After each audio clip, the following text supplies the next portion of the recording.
What's poppin' people, it's your boy Zero, aka Black Natsuki Subaru. And today we are here with the awaited chapter 24. There we go. Of ReZero Arc 9. Now, not gonna hold you guys, not gonna, deliberate too long. Just want to say that if you guys do enjoy these videos, like and share them with people that you feel might want to see some of this. I know the light novel readings are up as audiobooks on YouTube and probably some other sites as well. However, having someone like me to read it, nice and animated, is quite the vibe, or so I've been hearing. So, if you guys are as bricked up as I am, come on, you already know. Leave a like, subscribe, hit that noti bell. But without further ado, let's get into... There we go. The enemy of mankind. I don't want this to be too loud. The music may not really fit well. I was gonna do lo-fi, but yeah, I just wanted to listen to some Pokemon music. All right, let's get into it. Returned by death, an authority that, at the cost of one's life, granted them the right to turn back the clock and redo a time that ought to have passed. Let me turn down my lights. My light's kind of bright.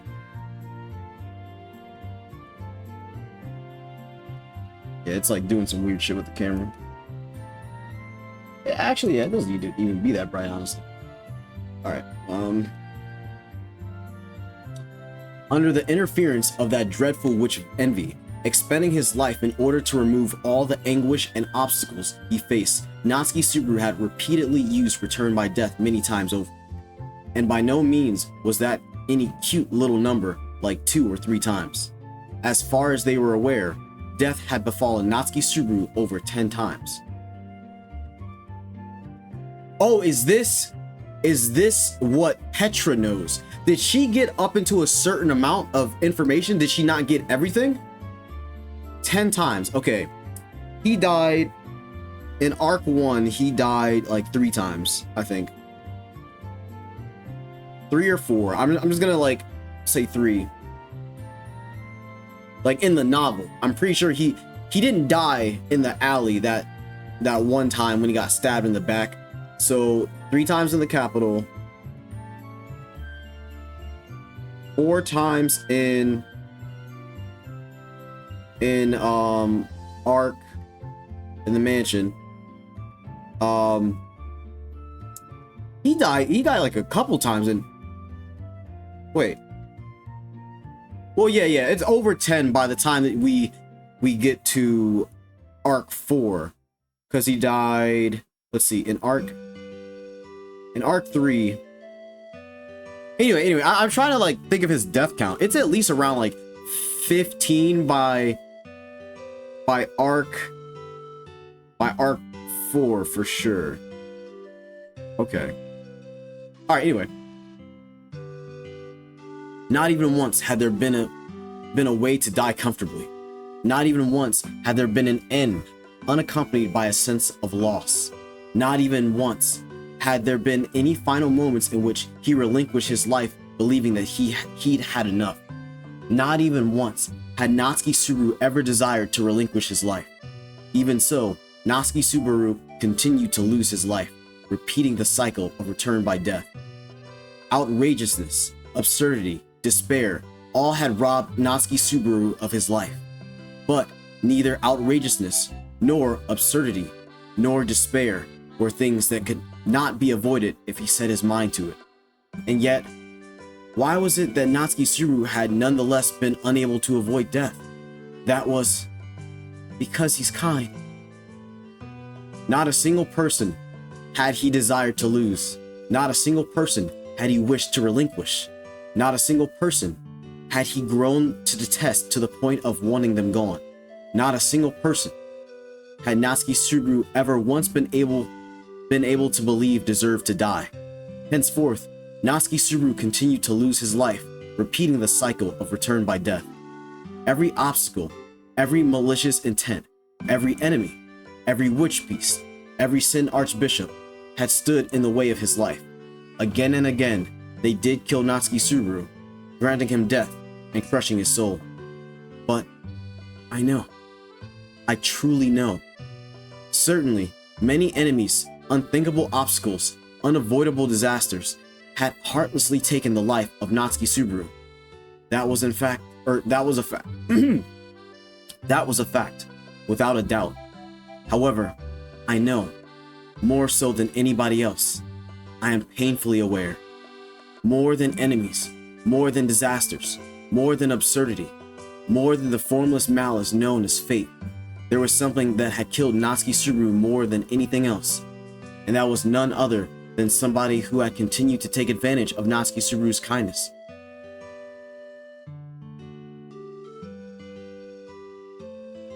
Yeah, this is Petra. Hey, I don't think you need to worry too much about this. Even if Subaru says something like that, it's not like I can just brush it off. Petra glanced at Natsuki Subaru, leaning against the side of the carriage, and sighed wistfully as she was driving the speeding dragon carriage. However, the Subaru currently next to Petra was not the real Subaru. One could say that it was an illusion created by Petra's brain, an imaginary Subaru. The proof was that he was slightly transparent and see-through, and compared to the most recent image of Subaru in Petra's mind, his face seemed to be slightly younger. Probably because of the Book of the Dead that Petra had experienced was set about 1.5 years in the past, back in the tumultuous days of when he had just become a maid.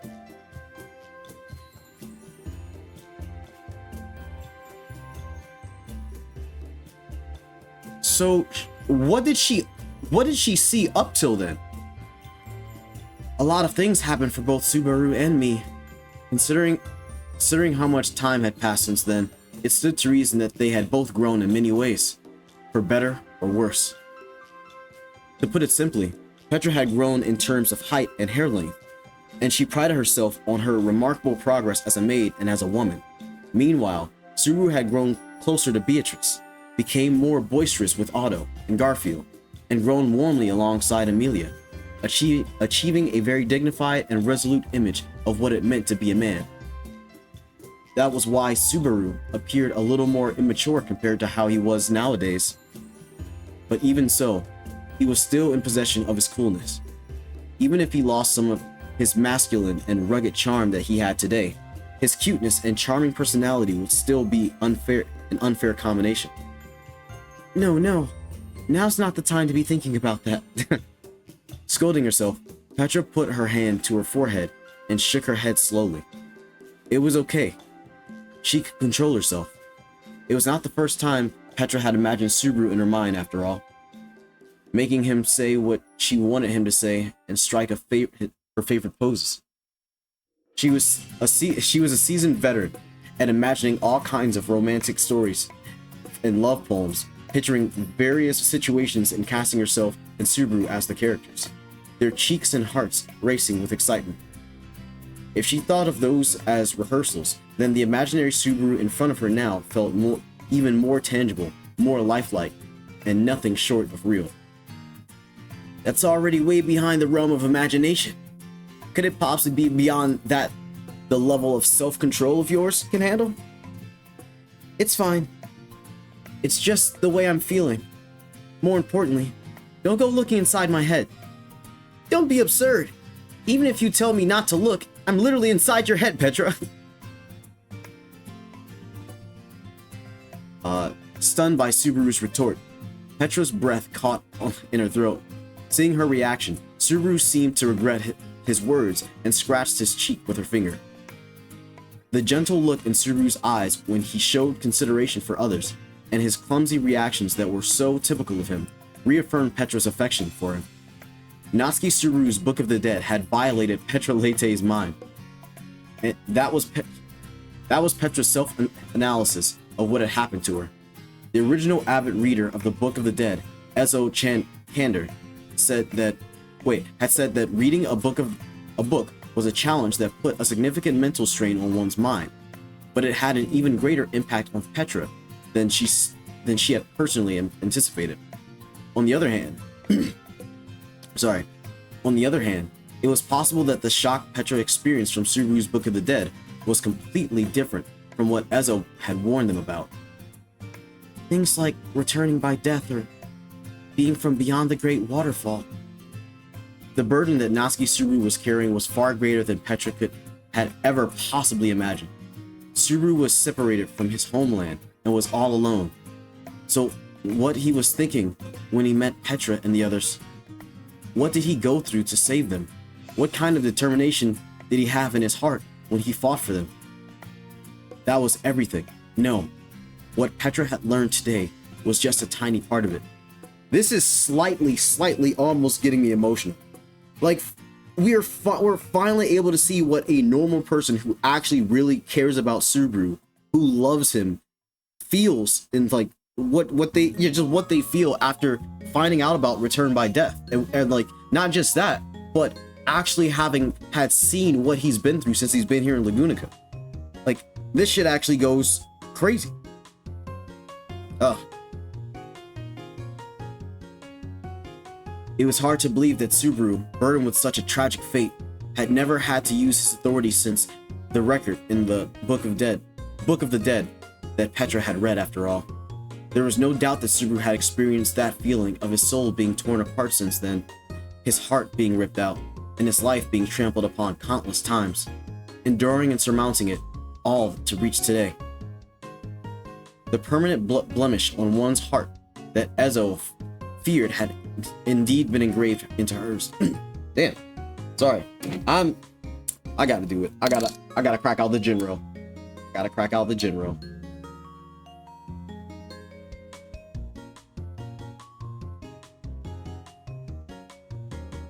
Man. Dude, Plum is so good. Wait, where am I? Perhaps. Probably. Questionably. Petra thought with a sense of detachment that her heart was deeply wounded. Her mental balance completely shattered, and she was in a very precarious state. She was able to exchange words with her beloved, who was dead, yet not dead, and felt everything from joy to sorrow at his words, even in such a situation. This was nothing less than a complete emotional and mental breakdown. But it's fine. Love is blind. Love is a fever. Petra Lete had been consumed by her feelings of love and lived like this to this day. As long as I'm fully aware that I'm abnormal, I can control myself. But is this Subaru or her? But that's not a convenient line of thinking. No matter how much I claim to have sound judgment, it's the same as knowing not to drive a car after drinking alcohol. This is Subaru. Huh.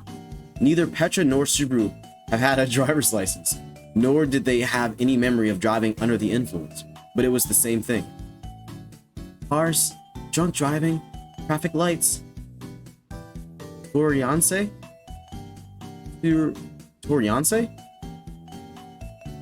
I'm sure they're gonna explain that in a second.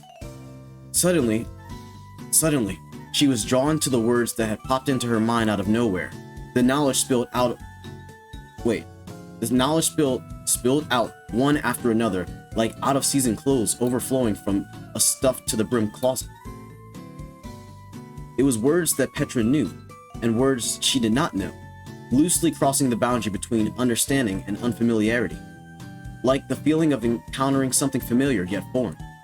If she did not begin to carefully sort them out, Petra might end up wearing men's clothes and carrying a guilty whip around her before she knew what had happened. Yo, I mean, see, like, this is something that I did think about, like when we first see that Petra watched Subaru's Book of the Dead. It's like when she gets out of it, unless she dies, and then things like it's too much has happened to think that Petra's going to just return, like get her memories taken or die or some shit like that. At this point, wait a second. No, never mind. But it's like we got a permanent party member, and we know that, like, a permanent party member that's going to know about Return by Death. So by no means, like she's obviously gonna know the repercussions of having talked about Return by Death. So she's not going to, for any reason, bring this up in the long term. Wait, no. It still has to be, like, is this going to be the turning point where Return by Death stops becoming a secret for the Amelia? No, they can't know that. They can't know. The others can't know at this point, because it's still way too valuable information. It's way too valuable. It's way too valuable. So the fact that it's Petra is interesting. It's so interesting. Motherfucker Tape is a dude. Tape cooks, bro.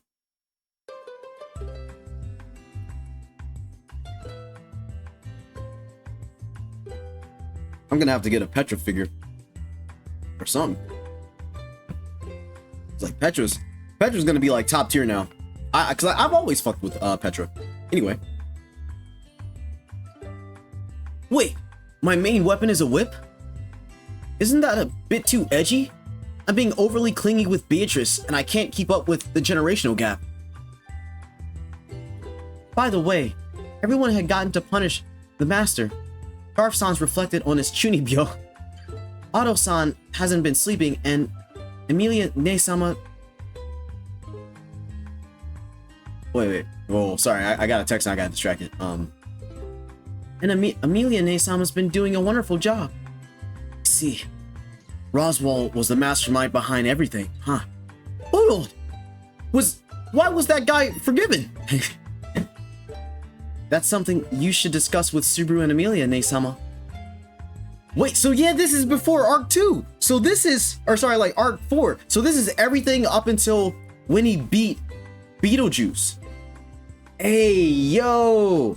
That's crazy. Dude. So she doesn't know the full extent of everything. Okay.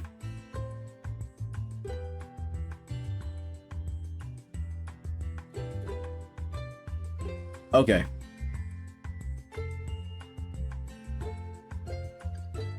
However, Petra still had not forgiven Roswaal, so although she did not completely oppose Subaru and Amelia's decision at the time, she did not agree with it either. Of course, there have been many times when Roswaal's assistance was undoubtedly invaluable, particularly in relation to the events at the Empire. But that was a separate issue, and Petra intended to never forgive him for the rest of her life. However, right now, there was someone even more unforgivable than Roswaal. Petra? Whatever you may say, I still feel that way. The combination of Subaru's gentle, quiet voice and sincere gaze forcefully distracted Petra from her breathing and her heartbeat, left her with no choice but to avert her eyes like a child. As if ignoring the shameless pleas and cries of her heart beating deep within her chest, Petra focused all her attention straight ahead on the endless sea of sand that stretched out before her. At this, dude, I can't wait, dude! Arc 9 is fucking peak! It's not better than 6. But right now, it is really, really up there for me. It's really up there. And we're only on phase 2. Well, I'm only on phase 2. Anyway, I'm gonna be gushing so much, dude. Anyway, at this moment, Petra and her group's dragon carriage had departed from the Pleiades watchtower and were speeding straight through the Augrius sand dunes. Beyond the sea of sand, there was a person they absolutely had to catch up with. Their opponent would presumably utilize the wings of the divine dragon to fly over the sand sea with mobility. Excuse me. Surpassing that of a ground dragon, even one equipped with the divine protection of wind evasion, making it extremely challenging to catch up. Besides, there was another reason why Petra and the others needed to hurry. The Witch of Envy. Petra, deep in thought, and Subaru, who shared her conscience, spoke of the reason for their desperate haste. Without regard for the consequences, she drove the dragon carriage for several hours, covering a considerable distance from the Pleiades watchtower, yet the pressure remained, refusing to let go of Petra and her companions' souls. It was the terrifying witch who was supposed to be sealed away in the shrine, but who constantly reached out to punish Petra for reading the Book of the Dead and encroaching on the realm of the taboo. The tsunami of black shadows that had invaded and threatened to destroy the world were now being held back by a single hero, the sword saint Reinhardt van Astrea. His lonely struggle kept the wrath of the Witch of Envy at bay beyond the tower, preventing the destruction of the world by a hair's breadth and maintaining a delicate balance. However, even now, there was a deafening roar and violent tremors that seemed to turn the world upside down, and flashes of light like distant lightning occurred intermittently, night and day, as if the trumpets of the apocalypse were blowing ceaselessly. Dude, the set pieces, the description, bro, this shit goes crazy. How could this balance last? Or how long could this balance last? Neither Petra nor anyone else knew. If there was one thing they knew, it was this. If Reinhardt were to be defeated, everything and anything would be over. Yeah, if Reinhardt-san gets taken out, the witch will come after me. There's no way to predict how much damage will be done between now and then. They don't seem like the type to be polite and give way to others. Subaru's joke made Petra imagine a kind witch of envy who would imagine her. Oh, true, because Subaru hasn't actually talked. Wait, that's actually perfect, because season 2 is when we got all of the lore drops and like we got to meet all the witches. It's perfect that she only read the Book of the Dead up until that, because if she had read anything else, she would have known way too much. Look at Top 8. Look at Top 8, like being able to fucking write in it, like write with the intention of being very thorough and not having any, what's the term? Any loose ends, or potentially make it so that she knew too much and then have to explain herself for why does she know literally everything or as much she does about the witches or blah blah blah as much as Subaru does. Peak. Absolute fucking cinema.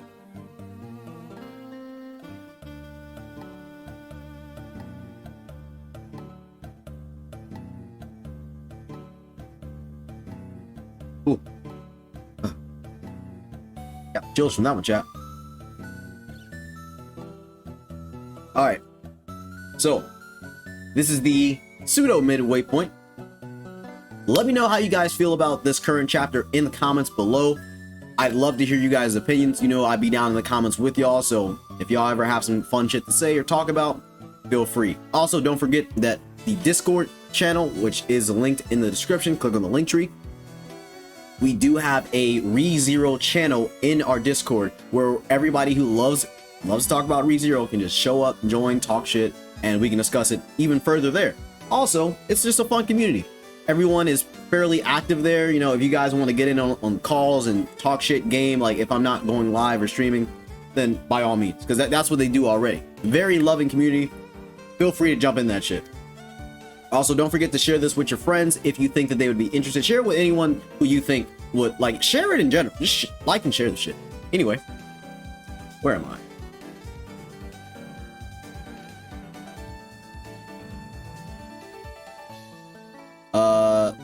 Subaru's joke made Petra imagine a kind witch of envy who would give up her seat to an elderly person on a crowded train.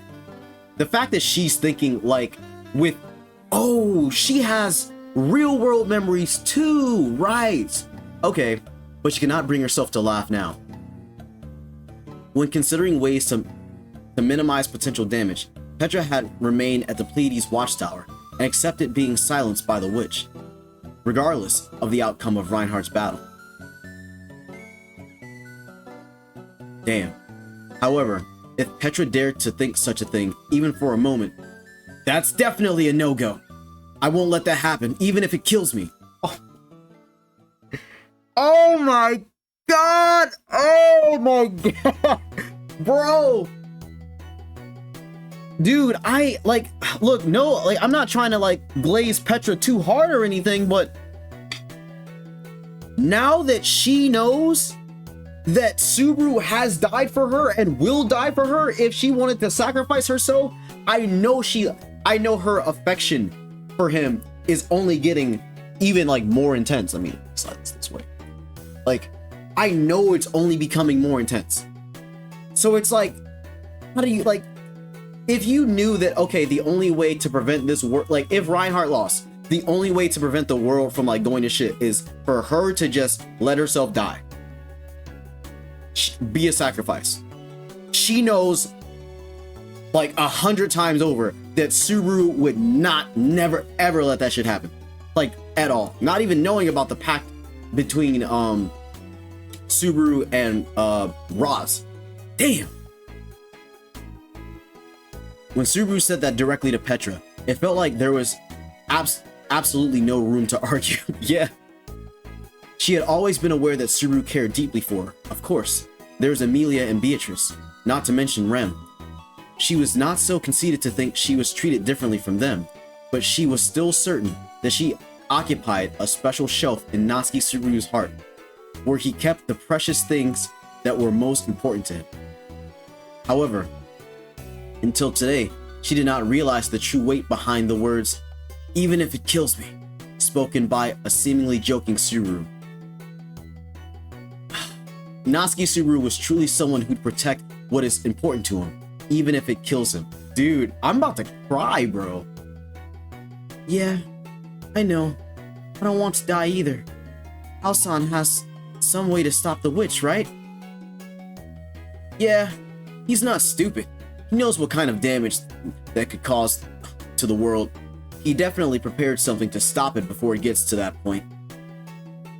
Yeah, for sure. Definitely. Clenching his fist, Subaru declared forcefully, and Petra nodded in agreement. Catching up to Al, who had left the tower and forcing himself to reveal his plans to suppress the witch, organizing the necessary steps were so daunting that they made her head spin, but Subaru's words were ever so reassuring. Bro, if I could have literally any fictional character on my team, it is Subaru! Bro, I'm not taking Goku first. I'm not taking Reinhardt first. I'm not taking fucking Batman, Superman. Dude, I'm taking Subaru. I'm taking Subaru. Because that motherfucker does not miss. He will figure out a way to make things like always work, bro. Like, there is no possible way that Subaru can lose. Like, oh, if Al... Okay, by the way, for you guys who are reading or, you know, listening to me go over chapter 24, I have dropped 4, by this point, 4 side content related novels where, or readings where I get more context on Al and his backstory, right? Or at least his involvement with Echidna. So those are the No Stella, No Life parts 1, 2, and 3. I'm pretty sure that as I'm recording this part 2, I am probably uploading it. I'm probably gonna upload it before I upload this, but just know that the 3rd part is already finished and recorded. I just have to upload that. So anyway, damn dude, this shit's so good. Where am I?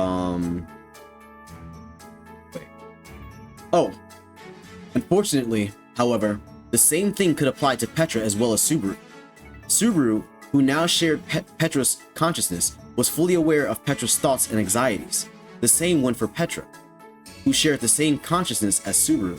Not gonna lie though, I mean, even though Subaru at the end of season 1 wasn't peak Subaru, he was still like, hey, I'm like locked in Subaru. I'm locked in Subaru. So, hey, yo, Petra teaming up with season 1 Subaru. Like, okay, wait, sorry. Oh god, this is so fun to talk about. If Alsan wants to end the world, the absolute truth that Petra and Subaru confirmed earlier would no longer be the case. In the worst case scenario, Al had no actual way to stop the Witch of Envy, and was prepared to let the world be destroyed, taking his lifeless heart and mind with him. Al, who lost Priscilla Burial, his cherished master, or rather, someone he held a much deeper love than just being someone of reverence, had every right to hate the world. I mean, I can't imagine what would happen if Subaru lost Emilia, like, permanently. Like, I know bro would probably crash out. How? However, it was also true that they could not entirely give up on the glimmer of hope. Me, Melee-chan, Garf-san, and everyone else are still alive. Al, Al, who even had the support of the Divine Dragon Volcanica, had the power to decide the fate of Petra and the others in the tower. However, he had chosen to exercise his right to not take their lives. Would it be too much to believe that this is a sign that there are still that there was still something left in Al? Maybe I'm overthinking it. Almost like I'm not really myself. Yikes! With a finger pressed to her lips, Petra muttered, and next to her, Subaru exaggerately shrugged his shoulders, glancing over. She saw Subaru give her an awkward smile and wave, which prompted Petra to narrow her eyes. It was unclear just how much Subaru had influenced Petra's current way of thinking. There was no way that the influence of the Book of the Dead only had a positive bonus effect for Petra, allowing her to see an imaginary Subaru. I've got to be more careful. Petra loved Subaru, but she did not want to be Subaru. Furthermore, she should not become a person who would indiscriminately shower kindness on everyone like Subaru did. Petra had always admired kind people, had always strived to be kind herself, but she felt that people like Subaru and Emilia were perfect just as they are. This shit's making me fucking blush, bro. Petra wished to be someone who did not take the kindness of the kindness of kind people for granted. For that reason, she must not empathize too much with Natsuki Subaru. Petra-chan, it's time to switch out. Then, just as she thought, the small window of the dragon carriage opened, and a voice spoke to her from behind. It was Meili, who had been resting in the carriage. When she offered to take over driving, Petra shook her head with a, "No. I'm fine. You should rest, Meili-chan. You carried me while I was sleeping, and you even kept the witch beast away." I didn't do as much as Flam-chan, who carried Fog Oni-chan and Sensei-chan, Sensei-san. Besides, with the Sword Saint and the witch fighting, it seems the witch beasts don't have much time for us. Oh my god, I know that fight's gonna be epically animated. I'm gonna take a sip. Take a big sip.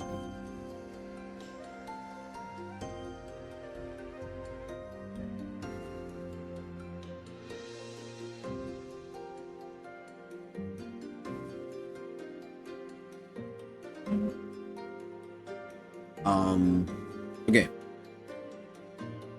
Meili shrugged her shoulders, her expression betraying her deep fatigue. It was obvious that she had been unable to relax even a smidgen while in the carriage. In fact, feeling the presence of the witch in the distance was like being a frog stared at by a snake. It would have been very strange if she had been able to rest calmly. This must have been even more difficult for someone as responsible as Meili. How's Flam-chan? Still asleep? Yeah. She's still out cold. But I'm counting on Flam-chan's divine protection. So I'm glad we made the right call. This girl. It feels kind of weird to see Meili here. Meili's gloomy answer and Subaru's feelings of trepidation at her presence overlapped. Ignoring the latter's reaction, Petra thought about Flam and her divine protection. Flam's divine protection of mind speak allowed her to communicate with her twin sister once a day, although it was only a one-way communication. The ability to send and receive messages regardless of distance was so important that, under the current circumstances, it was undoubtedly invaluable. The condition of once a day for the divine protection seemed to be closely related to the amount of time she slept. And the more urgent the situation at hand, the more time she needed to sleep. However, that means Flam had employed to achieve this sleep were beyond Petra's comprehension. Okay. Oh, okay, I got you. Sorry, the wording was like kind of weird. I never thought she would suddenly strangle her own neck and pass out. What the fuck? What the fuck? Hey, yo, huh? Damn, bitch, relax. She was like, I gotta be able to use my power again. Like, bro, what the, like, imagine if someone, well, I mean, we can't really talk shit because, like, Subaru, but, like, obviously he can't tell people, so it's like, Subaru's like, Rem died, and we're like, yeah, dude, I don't know who that is, but, like, fuck, that's fucked up, bro, and he's like, fuck it all, wait, no, like, dude. Anyway, all right, let's keep going. Where we at? Damn, that was so fucking raw though. It seems like she couldn't just take a proper rest because she was so worried about Sword Saint-san.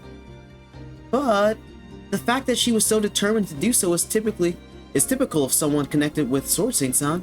She's barely younger than me and you, Petra-chan. She's so different from normal girls.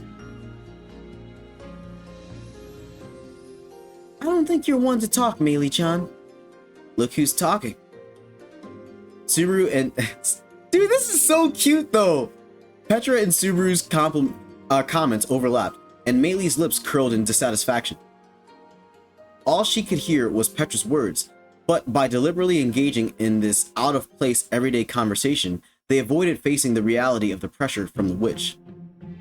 And it was probably thanks to that stable mind that she was even managing to rush forward with single-minded determination.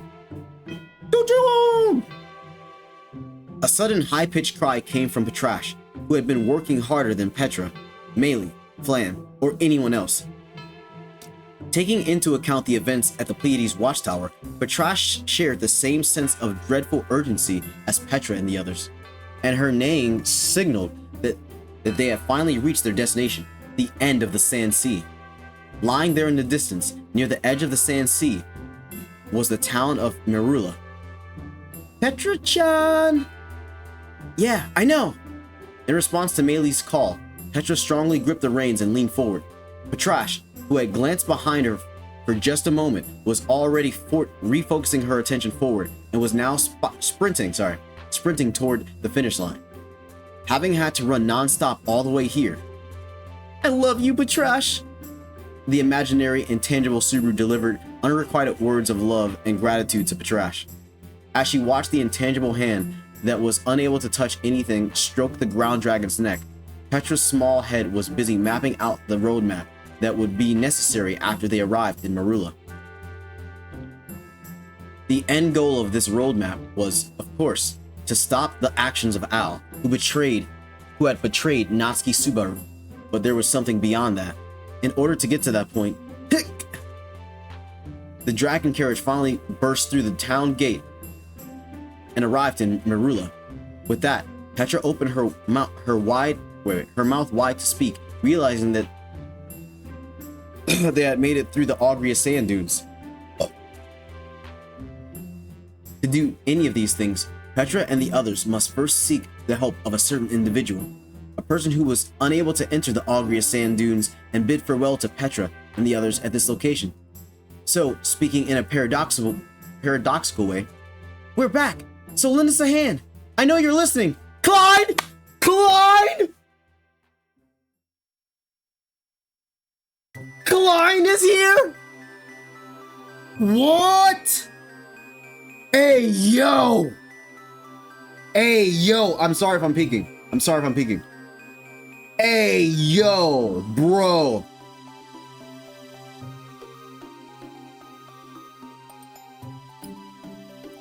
Bro, we about to get some Klein action? We're about to get some Klein lore, huh? Indeed. Petra raised her voice and sought a wild card that could reduce any gap to 0. Yo, Klein, bro! I really want to know what this dude can do. Belt twisted. No! Fuck! Damn it. Oh, they be fucking. Oh my god. Toxic. Belt twisted her face into an exaggerated scowl at the small shadow darting past the corner of her vision. Its form, colors, and sheen all provoked a visceral disgust within her. And though she had been sleeping in the slums with them for as long as she could remember, she could not feel any sense of camaraderie or affection towards them. Felt, who had even slept while hugging a giant rat to survive the cold, was still reluctant to befriend even a single Zada bug. Truly, they were an abominable entity, worthy of being called an enemy of mankind. Seriously? I can't stand those Zada being everywhere. With their extraordinary vitality, Zada bugs could establish With their extraordinary vitality, Zada bugs could establish habitable environments everywhere.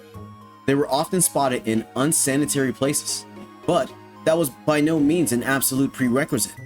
In fact, it was at this time that felt that... Okay. Take a second.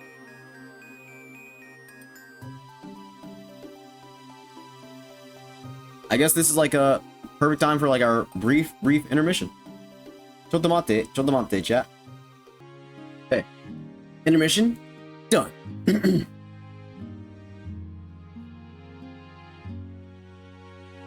In fact, it was at this time that Felt caught a glimpse of a Zada bug from her peripheral, inside a building that was properly maintained and well kept, a manor in the noble district of the royal capital of Lagunica. The place was opulent and lavish, filled with paintings and ornaments of a value Felt could not comprehend. Now bereft of its lord, the mansion still retained its luxurious splendor. Hey, that thread of yours can go whoosh really far, yeah? So, couldn't you just get rid of some Zada with it real quick? Ha! Well, well, here's the thing, Felt-sama. The steel thread technique I use is an extremely rare technique that has had no master for centuries, you know?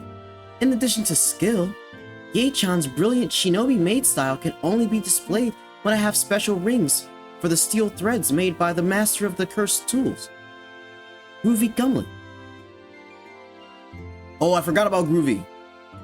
Yet, you're calling for someone like me over a Zada bug of all things? That was way too long. I barely even got half the stick. Why don't you just get to the point? I don't want to strain my beloved threads on something so filthy, so I'll pass. Having said that, Ye turned her face away while tucking her ringed hand behind her back, to which Felt unenthusiastically responded with a, yeah, whatever. Her eyes scanned right, then left, looking for the shadow she had seen earlier, but it appeared that she had lost sight of it. That left her with an unpleasant feeling. Just because I can't see them doesn't mean they're gone from this world, you know. They're not only still here, they sometimes fly right into people's faces. That's referencing the moment in season 3.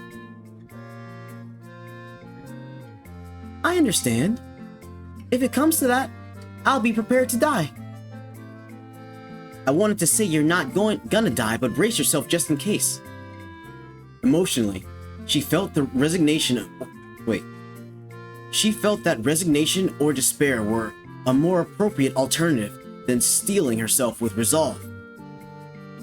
As it was, the shadow of that Zada bug she had seen prompted her and Ye to have an unexpected mutual understanding, and Felt, with a fresh perspective, took in the interior decor of the mansion in the royal capital of the burial estate. Oh, that's where they are? Oh.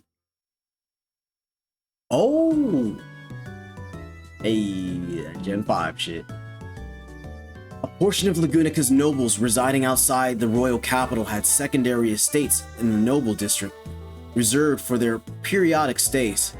The Astrea estate, where Felt was first forcibly taken and confined by Reinhardt, was no exception. And this mansion, whose construction was personally commissioned by Priscilla Barriel, had been built for an identical purpose. That princess! I'm sure she had people taking care of this place even while she wasn't living here. But now she's got Zada bugs roaming everywhere? Maybe the maids lost all their motivation the moment their master croaked. Damn, she's a fucking dickhead. But I get it, cause like, I get it. I get it. Oop.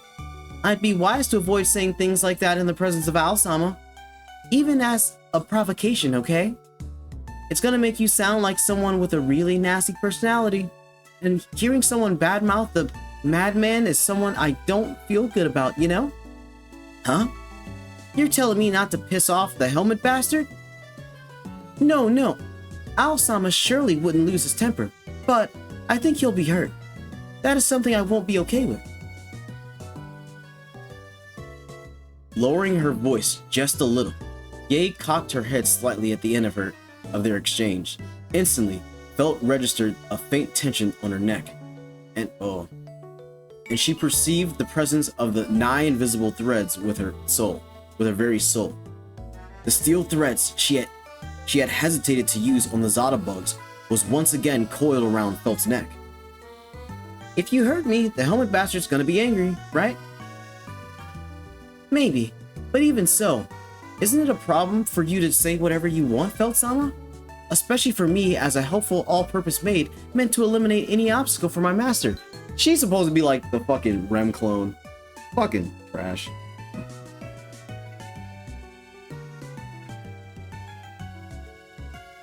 Don't say all-purpose maid. Because the only one who has that title is Rem. You can't achieve that, bro.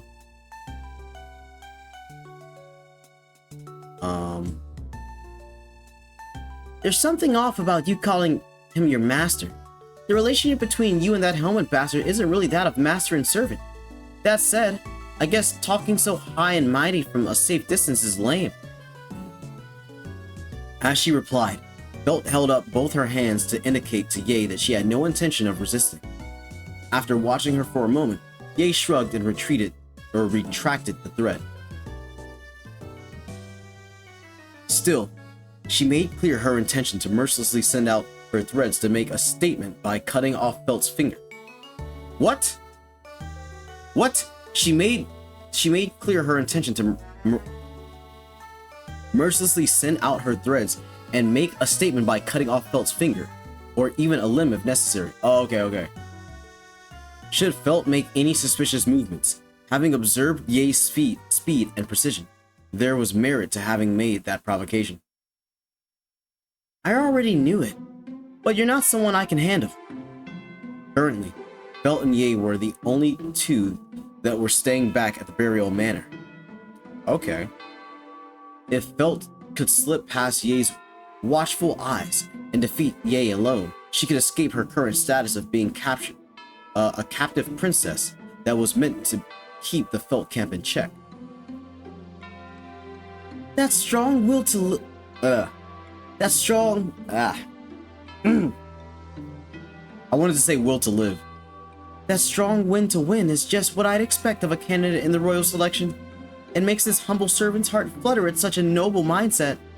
But please don't get any reckless ideas, okay? There's some people, like thugs or Heinkel, who I could tie up or slice up apart without remorse, but I don't like doing that to lovely girls. I see.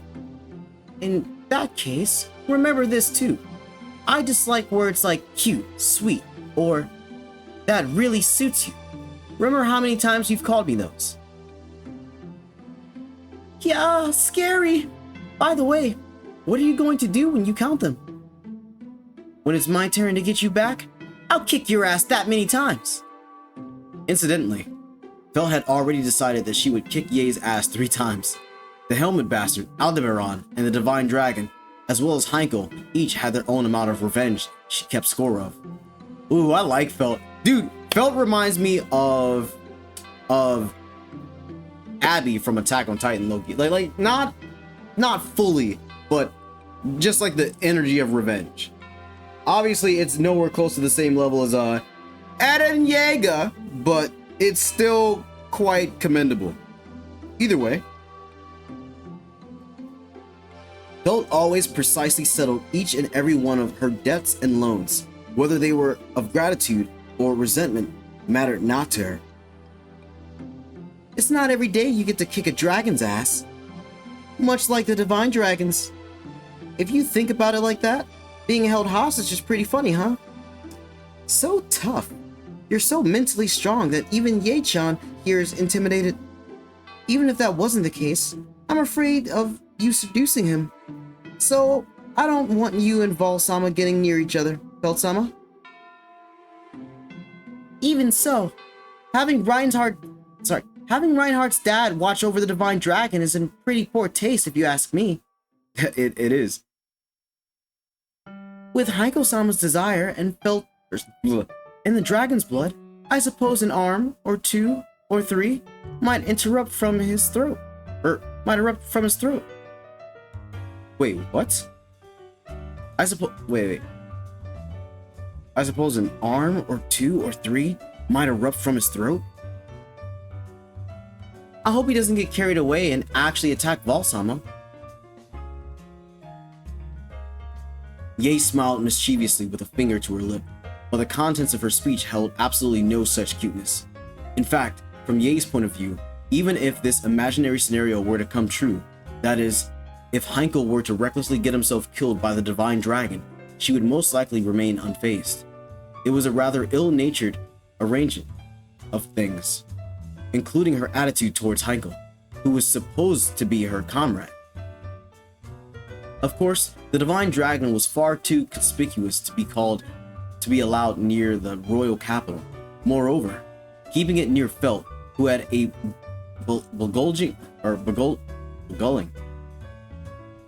beguiling effect on its mind, was out of the question. So, it was inevitable that their arrangement would be skewed. You're not just a beauty who can topple a nation, Felt-sama, but also a beautiful girl who can topple a dragon.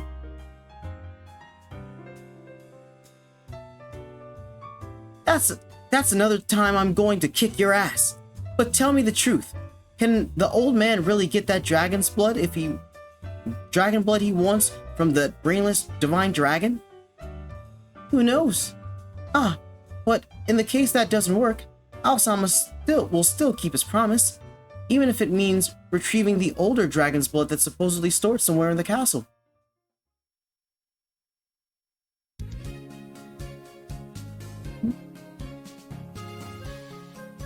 What?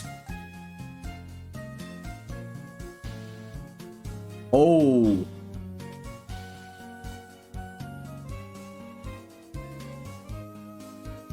Okay. Roswell didn't want to actually fucking he probably still did want to kill the dragon to get the blood, but maybe he may have been aware of. Hey yo, dude, no, this makes too much sense. Everything is just making too much sense. Like, even if I have questions, everything just makes too much sense.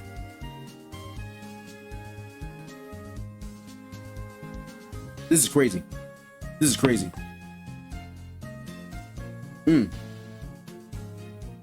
Damn right. Frankly, I'm not a fan of that approach. She had already directly said as much to Heinkel regarding the matter, despite his endless excuses. Bell did not like that plan. However, it was also unreasonable for outsiders to simply deny her the thoughts, actions, and decisions made by the people actually involved. So, even if it resulted in the awakening of Reinhardt's mother, Felt wished to take a different path to achieve that summit than what Heinkel wanted. What's up? Suddenly, Felt slumped on the sofa in the parlor, noticed Ye's gaze watching her intently as she frowned. Ye shook her head with a no at Felt's response. I just thought it was unexpected. That... Wait. I just thought it was unexpected that you, Felt-sama, want to wake up Heinkel-sama's wife. That is, the Sword Saint's mother.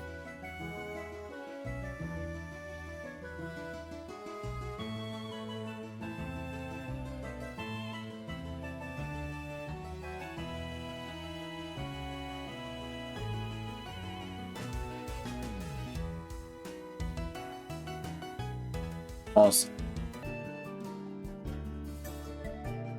You know, that helmet that bastard sits next to me when we all eat together. At first glance, Ye had a puzzled look on her face when Felt said something seemingly unrelated. Felt continued to speak, ignoring Ye's confused reaction. In the Felt camp, when it was time for a meal, Flam and Grassus would call for everyone, and with the exception of Felt, who had a customary seat at the head of the table, the seats would be filled based on when they arrived at the dining hall.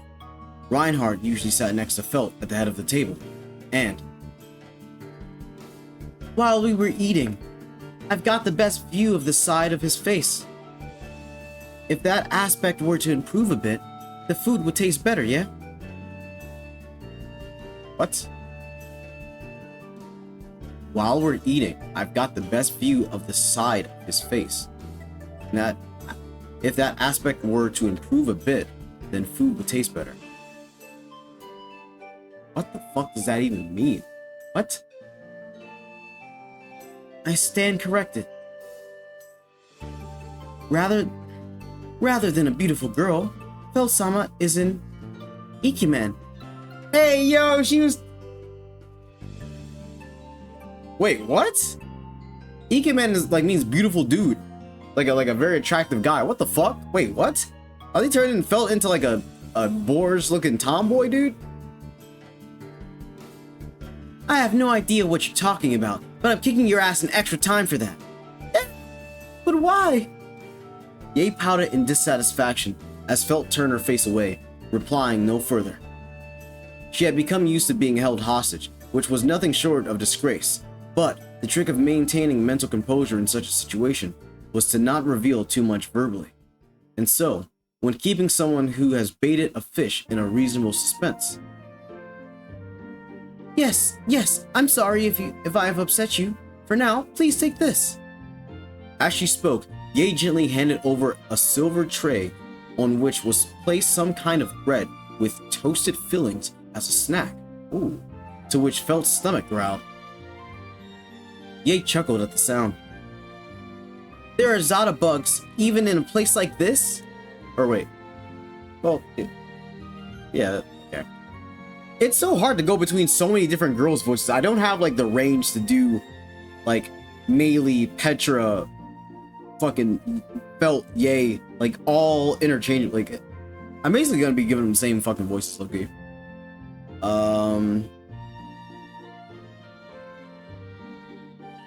Those fuckers are everywhere! Even in my stomach. Don't make me think about something that disgusting. Hand it over already. She threw a glare at the bantering Ye and snatched the silver tray from her hands. She bit into the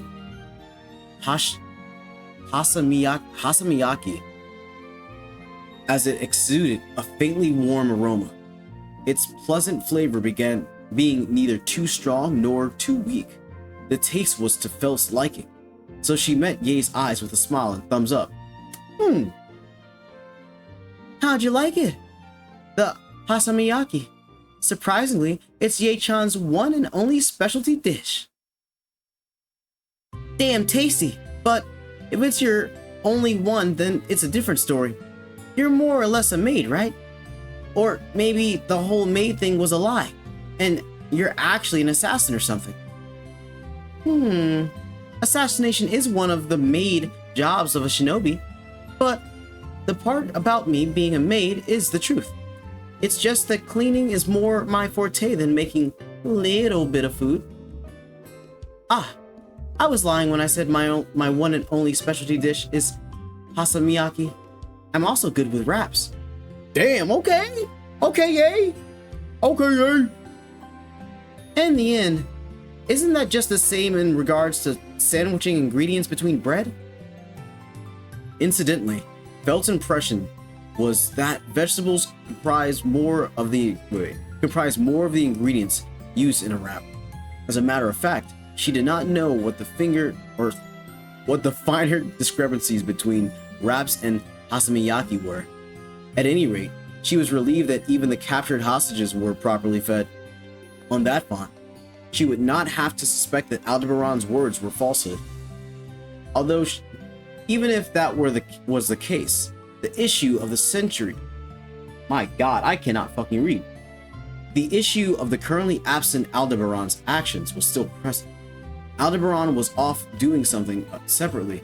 Oh, yeah, okay, so he went solo dolo to get them. That makes sense. Okay. Or to get gluttony. Okay. Aldebaran was off doing something separately from Felt and Ye. His destination being... The helmet bastard! Is he seriously planning to free the Sin Archbishop? If she were to believe his words, then that declaration that he was going to free a Sin Archbishop, the gluttony imprisoned in the royal capital's prison tower, was something she would also have to believe. Presently, the kingdom of Lagunica had two Sin Archbishops in custody, Wrath and Gluttony. Felt had a direct contact with the Sin Archbishops at Prestella, where their menace and inhumanity had left a deep impression on her. She wondered how the world could have such irredeemable people. In Prestella, I encountered Gluttony, either the elder or younger brother of the guy who's locked up, as well as the younger sister. I also went with Reinhardt to transport Wrath. So, let me tell you, what the Helmet Bastard is trying to do is insane. That's probably true. In all things, any truly great deed cannot be accomplished while sane. Everything that Al-Sama has orchestrated up to this point, haven't they been extraordinary events? Gonna take a little sip. Probably the final sip.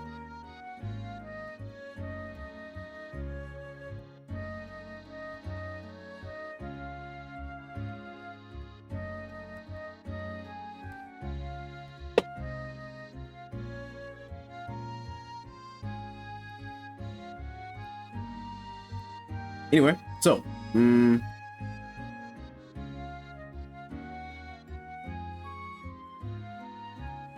though it's not a question of numbers, it's gotten to the point where you start to wonder just how many things have been overcome. Not to mention, using the witch to stall Reinhardt, that's something I can still understand, but a Sin Archbishop? Naturally, that'd be something necessary for Al-Sama's objective, right? Not even you know the specifics. Or, not even you know the specifics? Crossing her hands behind her back, Ye smiled without replying to Felt's words. Only this reply was something she had expected. She did not know Ye's true intentions in following Aldebaran, but no matter the astonishing circumstances she might find herself in, it felt as if she possessed such an intense obsession, that she would, it's basically right, that she would have no intention of parting from Aldebaran's side. Same energy as Rem is what I'm getting. So, the fact that Al couldn't get Rem. Wait a second. Now this, okay, you know, I'm not gonna keep deliberating. Like, I'm just thinking about shit, because when Al was like, why is she still...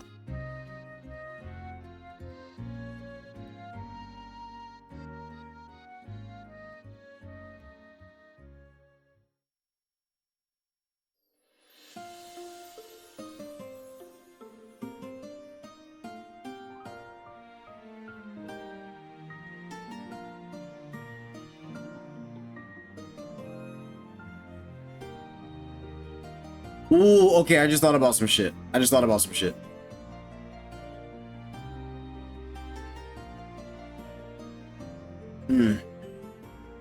Damn. Now I'm thinking about shit, which is crazy.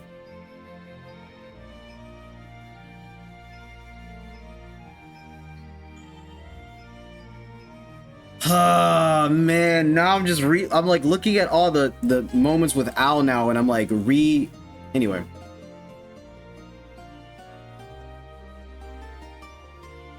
Let's see. Therefore, she would not wait for answers. It was Feld's duty to search for one.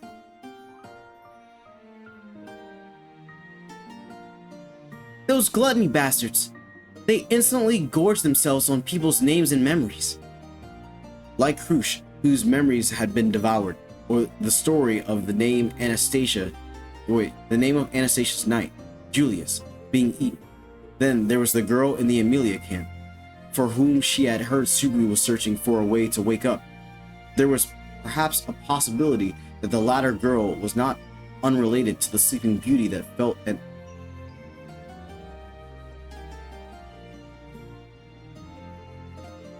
and her people were familiar. Huh! Damn! They keep dropping banger after banger after banger for like lore and speculation. In any case, there's something he wants to feed them. If not that, then there's no way. Then there's no.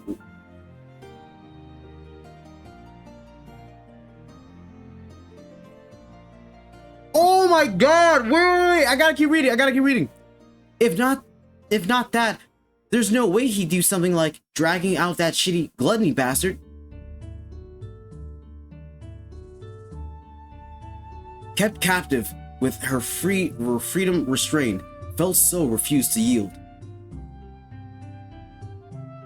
From someone in this world who was surely just as reliable as Reinhardt in cornering Aldebaran. That was a life philosophy taught to her by Ramji. Live strong. Chomp! Boldly, while filling her belly with hasamiyaki, Feld devoted herself to actualizing this life philosophy. By never ceasing her thoughts, by never halting her steps, born would be the margin to which her hands could reach. In preparation for that moment, she licked up the sauce from the hasamiyaki. I gotta see what this looks like. Hold on. Hasamiyaki.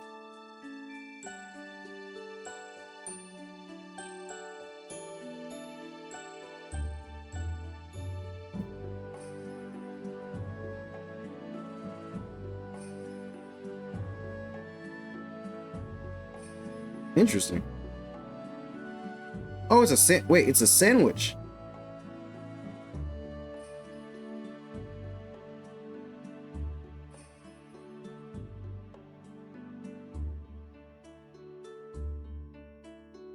Shit, it looks good. Ooh, wait, what's in that? Oh, it's beef. Ooh, shit. Damn. I know she eating real good. Oh god.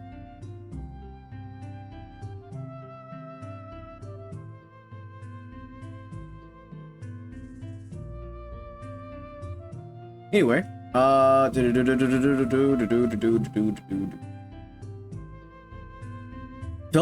Phil devoted herself to actualizing this life philosophy. By never ceasing her thoughts. Wait. Yeah, okay, I'm done. And to her side. Ah! There really are Zada bugs! Even though it's only been a few days since the custodian was dismissed. This is awful. Whether it was the same one that Feld had seen earlier or a different one, Ye scowled as she seemed to have discovered the enemy of mankind, grumbling out complaints. A crammed, dark, suffocating place it was. Even the phrasing of solitary confinement cell being too mild, this space showed no signs of any intention to keep that which keep it imprisoned alive, and yet to consolidate the space and that existence isolated within as cruel or cold-hearted would itself be an act of utmost violence. After all, in prison there was one who had perpetuated numerous vices throughout the world, a blasphemer without peer.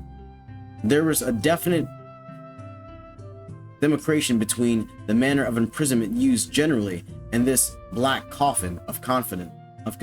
God fucking damn it. Sorry, chat. I'm telling you, it's not like the Plum Genro. My brain is just moving a mile a minute. There's like, it's Friday night. There's a lot happening, or Friday as I'm like recording this, and there's like a lot of stuff that I had going on, and my brain. I've just been thinking about so much ReZero shit and Lord of the Mysteries. I'm just like, I just like spaz out. Anyway, we're gonna keep this shit going. Huh. Wheat. Now, where was I?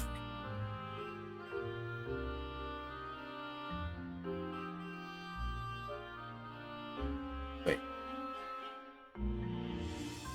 Okay.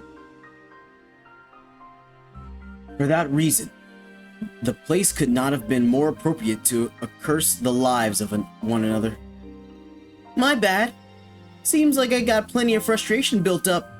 Really couldn't hold myself back. With the sound of footsteps rising from the cold, hard ground, he leaned his back against the wall of the cramped room. The rear of the helmet hit the rear. What? Oh shit! That's fucking Al. Okay, I thought it was Gluttony.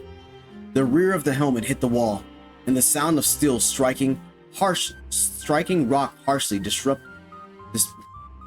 Oh my god, fuck! Okay, give me a second. Okay. And the sound of steel striking rock harshly disturbed the frigid atmosphere of the stone chamber.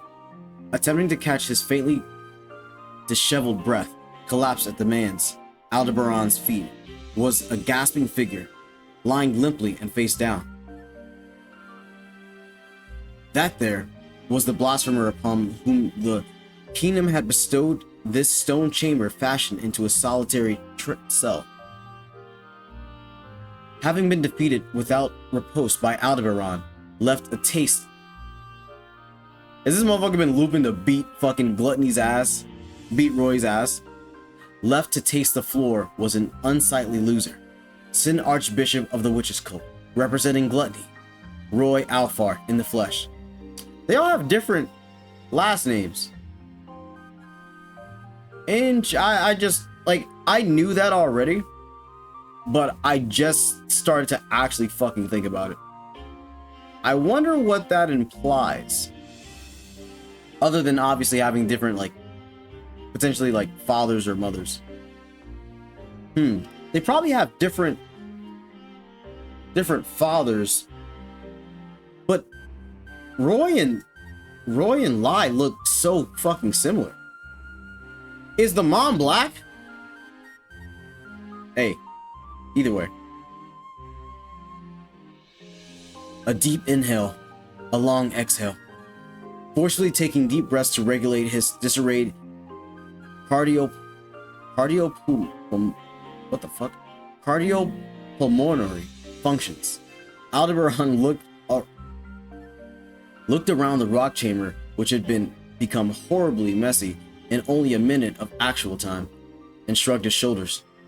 With cracked walls and smashed up floors, it would be valid to describe the utter wreckage that had befallen the cramped room, one that had received nary a care to maintain it, as having been so messy that there was no space left for anyone to place their feet, considering it was only the size of a coffee shop bathroom. Damn! Oh, that is super fucking cramped. Just how in the world had such a huge scuffle unfolded in this place? But then again, it was not as if this huge scuffle was one he had scuffled in by choice. I just said that if you obey and follow me, then I won't take your life. And you had to go and do that immediately afterwards. Even if you were gonna turn coat and rebel, you'd usually wait a little while longer for your chance. You say some funny stuff, Helmet Uncle. Aldebaran's words. He called him Unc. Damn. Aldebaran's words, laced with lament, brought out a dogged laugh from Roy, the latter laying sprawled out on the ground. Still laying prone, Roy directed his gaze to Aldebaran beside the wall, and while licking his lips with that long tongue of his in a lascivious manner. By that, do you mean that we, who cannot help but always be starving, and starving and starving and starving must learn to wait for permission? Such a thing, would that not be fair grounds to argue child abuse? Unfortunately, I've got no obligation to raise an evil brat like you.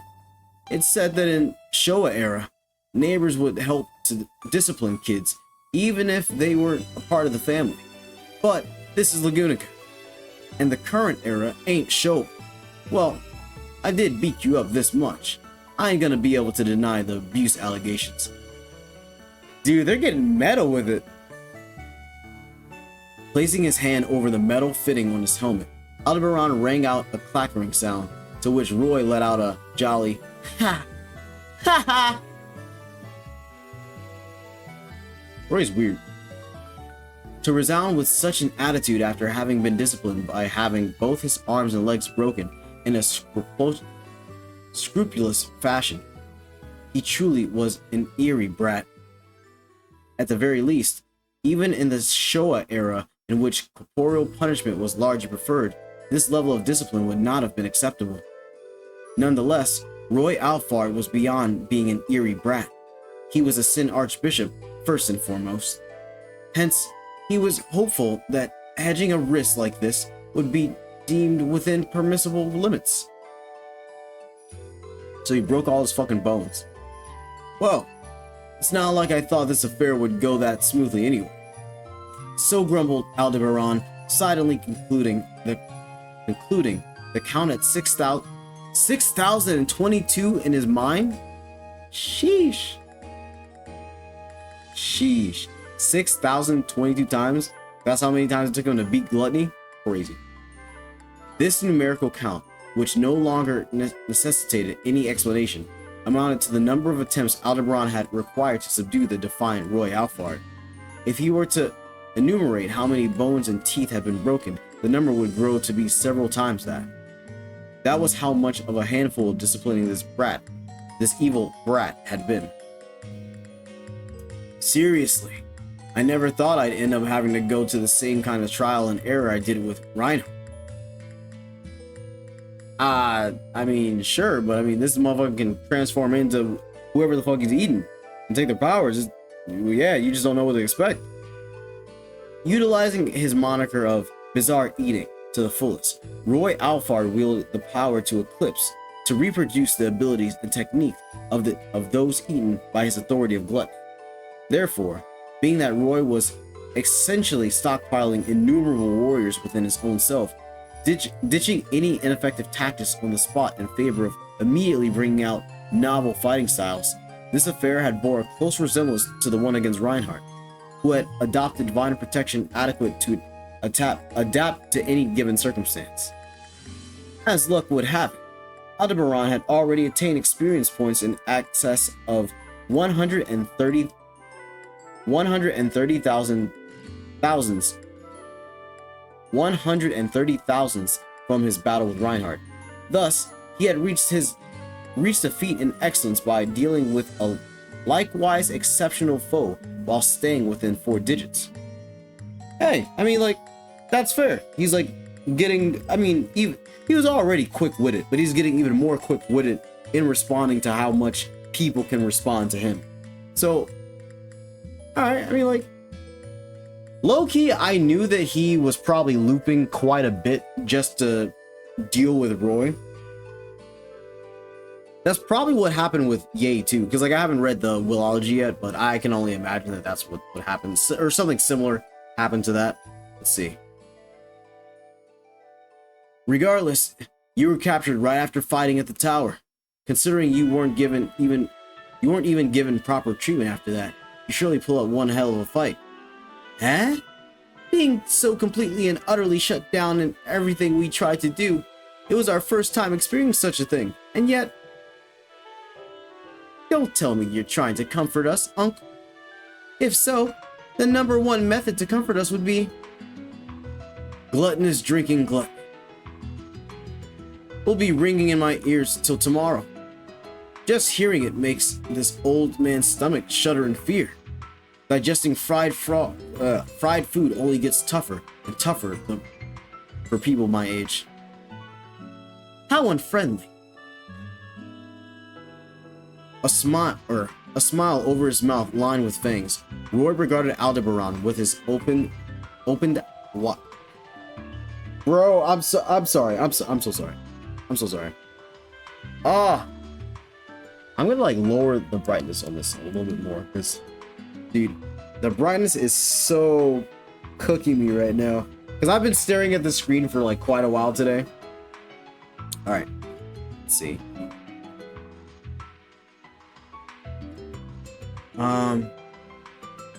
Smile.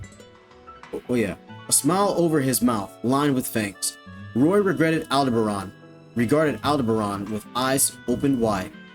That gaze of his was tinged with interest and appetite, and curiosity and appetite, and sadism and appetite, and at any rate, it was a full-course meal that made a chill run down Aldebaran's spine. The pain of his limbs having been broken was even now still surpassed by a feeling of hunger. And that fact had been the reason for the chill, so exhaustively distorted was that way of being. To harbor sympathy for him, he wished not. After all, chosen by the witch factors, just like the witches, the Sin Archbishop were likely detestable pariahs, who from birth had been separated from the rails of normalcy. Good grief. Shall I explain the situation to you? Huh? You'll be kind enough to do that? What's this? Started feeling pity for the child whose arms and legs you broke? But, guess so. There's no way a decent adult could remain composed after shattering the limbs of such an innocent child. Well, calling you a decent adult with this sort of appearance and helmet over the head, Unc, is what you'd call debatable. You sure do prattle. I wonder if we use like modern terms, like you sure do yap. This place is the royal capital of Lagunica, far removed from Pleiades' watchtower where you were captured. Your counterpart, he died, right? Even we are properly aware of that. Family bonds are far deeper and stronger than you may think. Unc. Sorry, that was a lie. We simply reckon as such because we can't feel Lay's witch factor.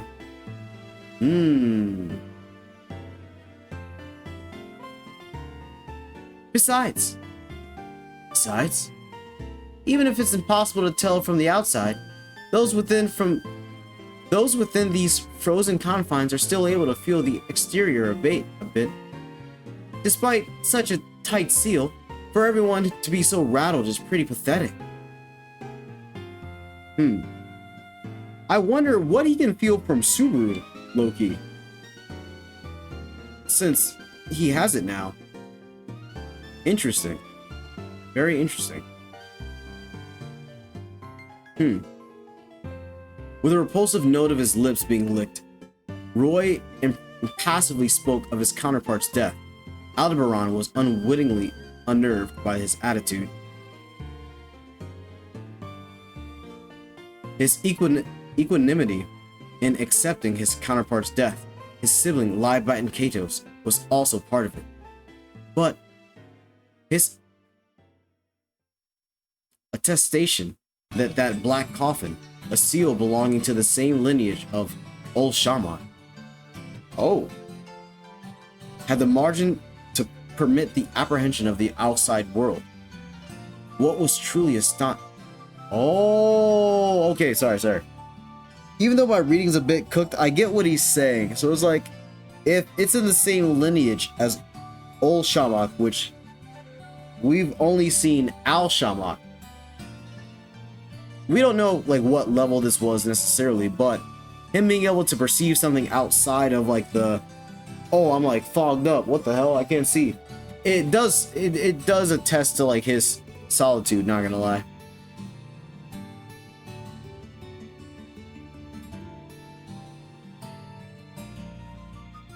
And putting aside Aldebaran's astonishment, Roy swiveled his body, vocalizing a, "Here we go," now facing upwards, and the former's figure was cast upside down in his field of view. "Ah, that was suffocating. This is much better. So, Unc, based on your memories, you're someone party to the royal selection, right? Based on based on our memories, you're okay, my bad. You're someone party to the royal selection, right? For you to release us, a Sin Archbishop, like this? Would that not bring notoriety to your precious princess? In addition to the fighting styles, you also ought to have taken in all kinds of ways of thinking, yeah? If you don't want to be thought of as an incompetent fool who only gathers tools but can't do shit, then think before you ask. Wow, such outrage. Stirred the hornet's nest. So nice, quite nice, very nice. It is nice because it is probably nice. Surely it is very nice. Won't ask any further than that. Certainly, no questions like if you're taunt in despair because of your precious, oh so precious princess's death. That's so. That'd be helpful. Thank you for your consideration. Roy's facial expression as he bore a bare smile was acutely strained once his fractured shoulder was vigorously stepped on. I thought he got choked. Meticulously did Aldebaran grind his heel down into the fractured bones, lowering his feet. And compare with a Sin Archbishop. Compare? Though already distinct from the perspective of proceeding affairs according to plan, he can be denoted as the worst possible party. I mean, yeah. Even if him snapping to bite forthwith upon the seal's undoing had been anticipated. Oh my god, I was thinking of the other seal for a second. It was by no means an anticipation that he had been glad about being on the money regarding. A Sin Archbishop, the kind of enemy who, if not a necessary factor for the plan, he would gladly drop down the great waterfall. Him imprisoned within the coffin as was. However, to yet go so far that you need us? What a tribunal nation you're in. Right, Unc? This guy just never stops yapping. Oh, they do use that. Okay. Wish your parents teach you that to pipe down. Birth parents or foster parents? The former died upon our birth and took our little sister with them as well. And the latter would surely be pretty incompatible with you, Uncle. Birth parent or foster parent. The former died upon our birth and took our little sister with him as well.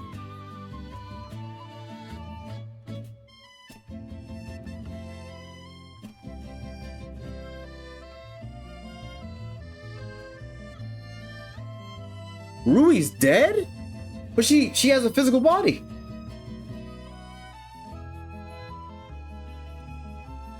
What the fuck is happening? No matter which, I get that neither would be very effective. No choice. Even though a dialogue was miraculously established, there lay nothing to gain from his response. Garrulous hollow triads were what the fuck does that mean? Garrulous hollow tirades were a signature characteristic of the Sin Archbishops, and gluttony was not innocent of that charge either. Only odiousness and repugnance exacerbated, and rather than comforted, only deteriorated the state of mind of the living. Wait, what? Let me reread that. Okay. Only odiousness and repugnance exacerbated, and rather than comforted, deteriorated the state of mind of the living. What the hell? Sorry, I'm getting a little cooked. I'm not gonna lie. As Roy lay down, whilst facing upward like a carp atop a cutting board, he halfway conceded to him and squatted, interchanging gazes through the helmet with Aldebaran as he looked below. The upside-down Roy rounded his eyes in curiosity alongside a tinge of ache from the stomping of his fractured bones. What's this? What's this? Unk! What are you gonna do next? Teach a lesson to a disobedient child through torture? But you know, we already have gotten used to that type of pain, you see? Relax, I'm the same as you. I ain't got much faith in using pain to compel others into doing my bidding. If sentiments surpass the pain, then I ain't gonna make the opponent yield. That's why.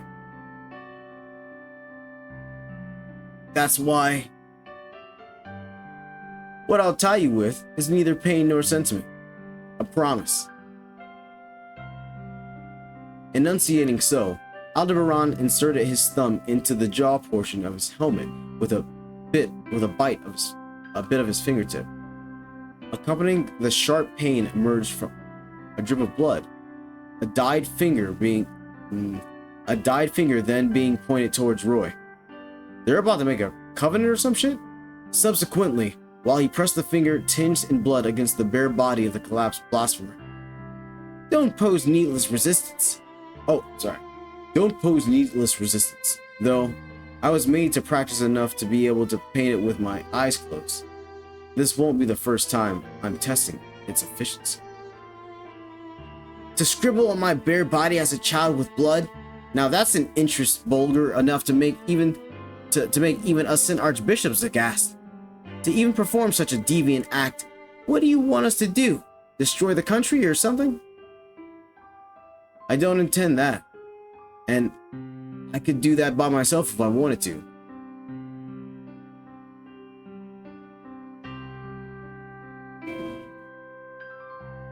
What if Al is one of the failed Subaru attempts from like the if stores? That would be actually insane.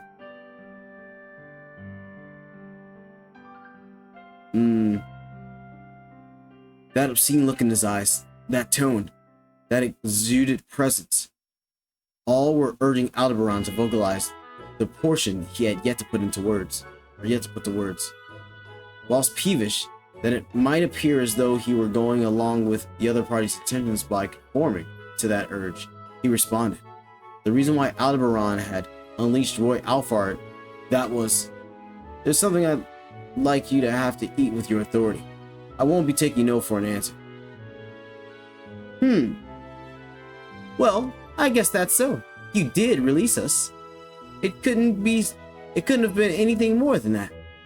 Inclining his head with his back on the back of the floor, Roy's cheeks contorted at Aldebaran's demand. As to whether the intent behind that smile had been an acceptance or a rejection, Aldebaran knew not. Regardless of which it was, Roy's own will was irrelevant. The means by which he'd be able to abide had been inscribed upon Roy Alfard's flesh, engraved into his soul. A curse mark bound by an oath. Ooh. Thorough to the point of abstinency. Isn't it? I wonder what he's gonna ask, or what's the tax gonna be. Do you come up with this plan by yourself, Unc? Or perhaps are you echoing some deranged curse art user? I'm trying to think, man. What are the implications of this? God, this chapter's been taking so long and I'm getting cooked. Let's see. How much more we got? Okay, we're almost done.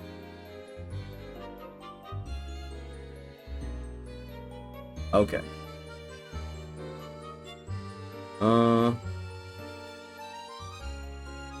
I don't intend that. And I could do that about myself if I wanted to. Okay, I just read that. Only us, huh? As a bloody finger traced his body, Roy... Oh! He had to incapacitate him to put the fucking oath on him. Oh, that's crazy.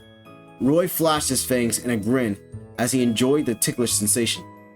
He's a fucking freak. That obscene look in his eyes, that tone, that exuded presence, all were arguing Aldebaran to vocalize the portion he had yet to put into words. Oh, wait, I already read that part. Sorry, my bad.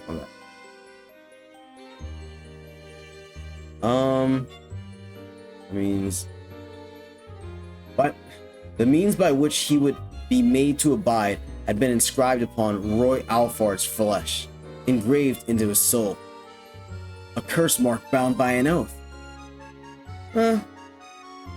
Thorough to the point of obstinacy, isn't it? Did you come up with this yourself, Unc? Oh wait, I already passed that too. Oh, we were pretty close to being done. If you eat someone without my permission, you'll die in a fiery blaze along with your soul. Informing him sustenantly, Aldebaran lifted Roy's body onto his shoulders without glancing at his face. The blasphemer had indulged himself in bizarre eating, making a mess of his feet as he pleased. His body, however, was light. Given that his position was that of having snuck into the prison tower where Roy had been sealed, him being light was a great help. Well, yeah, he's like fucking like what, like 4 foot tall or some shit? Maybe even 3 feet, like a gremlin. He had more or less knocked out all the guards, but it would be best for him to maintain prudence on the return.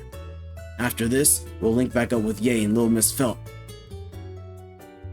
In order to support the royal capital, he had ordered Ye to watch over Felt and left them waiting in the Priscilla Villa. In the Burial Villa. I don't know why I saw Burial and I wanted to say Priscilla, like, Leap Burial, who had that manor constructed originally. That was her husband, I think, originally? But those plans had been largely altered through Priscilla's meddling, and thus the residence had been completed in its current form. All around, it was a mansion that had been left with the visages of Priscilla's favorite designs. The fact that they needed a base notwithstanding, it was not a place in which Aldebaran wished to sojourn so overlong. Hence, he would quickly pick up Ye and Felt, then converge with Aldebaran and Heinkel outside the royal capital. Come to think of it, we also said this earlier. To Aldebaran, who had been ruminating things over internally, Roy suddenly began to speak, being carried atop the former's shoulder. From a sidelong glance, Aldebaran could tell that Roy, with his limp limbs, was gazing at the floor. Following that gaze, Aldebaran knit his brow, wondering what the matter was. Thereupon, that before you took us in, Uncle. Even within the frozen confines of the blackness, we could still sense our surroundings, even if only dimly. But you see, this place is completely isolated from the outside world. In such a state, visitations would be utterly preposterous. And it's not even rats could enter, let alone a single insect. And yet, Zada bugs. It's quite an unusual affair for them to have gotten in here unnoticed.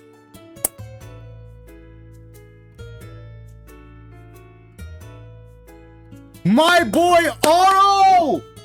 My boy Otto! Roy's slimy words. They were consistent with a small bug reflected in Aldebaran's vision. Crawling on the cold ground, their form eerie and repulsive, was a Zada bug, an insect abhorred by everyone in this world. Oh my god. Oh my god. Crawling on the cold ground, their form eerie and repulsive, was a Zada bug, an insect abhorrent by everyone. Oh, wait. There were the equivalent of cockroaches, which could be found everywhere, so it was not strange in the slightest for them to be present in the Prism Tower. Aldebaran thought no such thing. I fucked up! Unable to control the dread welling up inside of him, Aldebaran forgot to be considerate of the fact that atop his shoulders was being carried Roy and broken limbs. Thus, he hastily rushed out of the solitary cell and out of that prison tower where he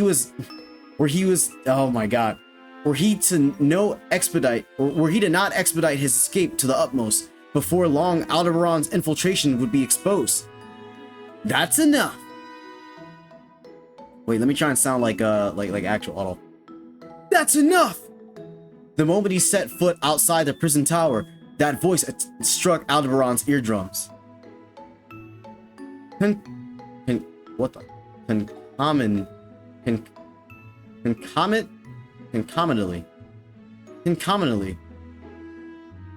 A numbing. What the fuck? A numbing. These are words, dude. I don't know a lot of these words. A lot of these words have been hitting me different though. I'm like, dude, what the fuck is this vernacular? Concomitantly, a numbing drop in temperature upon the skin he felt, and likewise perceivable was the creaking of his helmet due to the thermal swing compared to the interior of the tower. Powdery snow fluttered down through his oh my god environs. The arrival it was Amelia. The arrival of this out of season cold wave shook Aldebaran's psyche beyond what a farmer would be as they imagined the damage to their crop. A voice he knew well, that of the silver bell treading upon the thin layer of snow that had piled upon the sprawling garden in the vicinity of the prison tower. Her long silver hair glistening amidst the snowscape, she gallantly made her approach. Always did those beautiful amethyst eyes house a calm, gentle light, but such did not apply now to an unmistakable extent. Damn it! Oh my god, I can't even read. I'm reading worse now. Oh, the excitement's getting to me because I heard that. Oh my god, wait. Those amethyst eyes were blazing a flare, beyond a shadow of a doubt, by the ire they were blazing. Return, Subaru and Beatrice! A silent, dignified declaration of purpose, a demeanor permitted exclusively to the ruler of sorts. Even if for only a moment, that impression was indeed given. For that was the extent of which that woman standing there was so beautiful, so lovely, so noble. Breathing visibly white breaths, Aldebaran had ended up freezing in his tracks, standing before him atop the snow, the witch of glaciation. Amelia lifted her well-shaped eyebrows firmly and declared, "Right now, I'm really angry, so I won't be holding back, even if it's you, Al." Hey, yo, this is gas. This is gas. A common crosswalk jingle in Japan, bro. I know it got rough in like the later half. I apologize for like my lack of like proper reading. I'm so sorry, chat. Like, oh my god, dude. No, is the next one Amelia's Rage? Dude, no. This chapter was fire. This chapter was fire. One of the best chapters so far. Oh my god. You know she ain't holding shit back. Hey, yo, oh my god. I know. Oh my god, please bear with me with the reading, chat. Like I'm trying to get more used to reading aloud. I don't typically do. It's not something like I usually do, but I'm trying to get better with it more consistently. So, God, if you guys thought this shit was gas, leave a like, subscribe, hit the notification bell as well. Share it with everyone that you know that will be fond of the ReZero content. Oh my god, we gotta. I'm a little lit too. I'm a little lit, not gonna lie. But we're gonna have fun with this shit. We're gonna have fun with it. Who else but me, other than your boy Zero? Alright, this has been your boy Zero, aka Black Natsuki Subaru / Goku. Y'all know what to do. I'm gonna catch y'all in the next one. Until next time, peace.